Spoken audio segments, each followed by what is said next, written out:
தமிழ் திரையில் உள்ள ஒட்டுமொத்த இயக்குநர்களின் இதயம் அவர். இன்றைக்கி நம்ம விட்டு சென்று விட்டார்.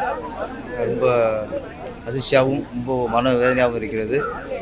மகாராஜா 16 வயதில் படம் அது வெற்றியின் மூலமாக நிரூபித்தார். அதுக்கப்புறம்தான் சாதாரண ஒரு கிராமத்தான எளியவர்களாக திரையுலகில் உள்ளே வந்து அந்த உள்ளே வர முடிஞ்சது. சமூகத்துக்காக பல போராட்டத்தில் கலந்துருக்கார். இன்றைக்கி இயக்குநர்களை பாரதிராஜாங்கிற ஒரு இயக்குனர் ஒரு போராளியாக இருந்திருக்கிறார். காவேரி பிரச்சனைக்கு ஒட்டுமொத்த தமிழ் திரையுலகையும் ஒன்றிணைத்து போராடியவர்.